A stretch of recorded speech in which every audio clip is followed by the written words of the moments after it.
الحمد لله رب العالمين والصلاة والسلام على سيد الأنبياء والمرسلين أما بعد فأعوذ بالله من الشيطان الرجيم بسم الله الرحمن الرحيم وعن ابن عمر رضي الله تعالى عنهما قال رسول الله صلى الله تعالى عليه وآله وسلم بني الإسلام على خمس۔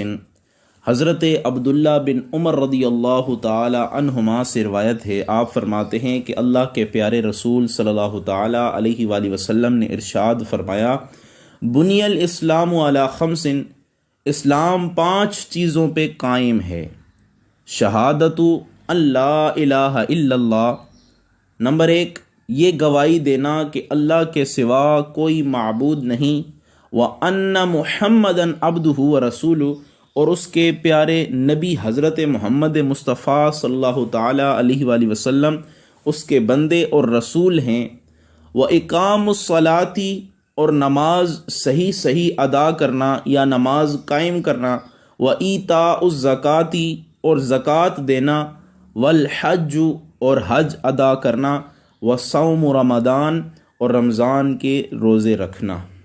تو یہ بات جان لیں سب سے پہلے کہ اسلام چھت کی طرح ہے یا خیمے کی طرح ہے، اور اس کے 5 ستون ہیں، اور یہ 5 ستون اس کی بنیاد ہیں۔ اب اگر کوئی آدمی ان 5 ستونوں میں سے کسی ایک ستون کا بھی انکار کرے گا، کسی ایک ستون کو بھی ہٹائے گا، تو اس کا اسلام منہدم ہو جائے گا، اس کا اسلام گر جائے گا۔ تو یہ 5 چیزیں جو ہیں یہ اسلام کی بنیاد ہیں، اور انہی پر کامل ایمان موقوف ہے۔ اگر کوئی آدمی ان 5 چیزوں کو دل سے تسلیم کرتا ہے، زبان سے تسلیم کرتا ہے، تو وہ آدمی ایمان والا ہے۔ اور اگر کوئی آدمی ان کو تسلیم کرنے کے بعد، دل و جان سے ان کو تسلیم کرنے کے بعد ان پر عمل پیرا ہوتا ہے، ان پر عمل بھی کرتا ہے، تو اس کا ایمان بھی ہے اور اس کا ایمان کامل ہے۔ اب اسی طرح اگر کوئی آدمی ان 5 میں سے کسی ایک چیز کا بھی انکار کر دیتا ہے، تو وہ دائرہ اسلام سے خارج ہو جائے گا، چاہے وہ کلمے کا انکار کرے، چاہے وہ حضور علیہ الصلوۃ والسلام کی نبوت کا انکار کرے، چاہے وہ نماز کا انکار کرے، چاہے وہ زکوٰۃ کی فرضیت کا انکار کرے، چاہے وہ حج کی فرضیت کا انکار کرے، یا رمضان کے روزوں کی فرضیت کا انکار کرے، تو وہ دائرہ اسلام سے خارج ہو جائے گا۔ تو پتہ چلا ایمان کا مطلب یہ ہے کہ دل سے ان چیزوں کو تسلیم کر لینا، اور اس کے بعد ان چیزوں کو ارکان کے ساتھ یعنی اعضاء کے ساتھ ان کو بجا لانا، یہ کامل ایمان ہے۔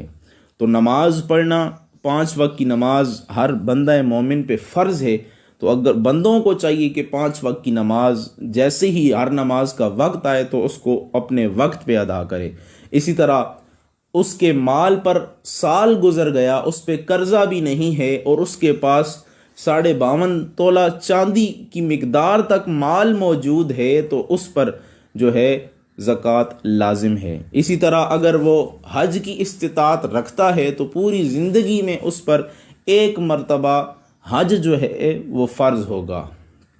اور اسی طرح رمضان کے روزے، ہر سال میں 1 مہینہ رمضان کے روزے رکھنا، یہ ہر بندہ مومن بالغ عاقل پہ فرض ہے۔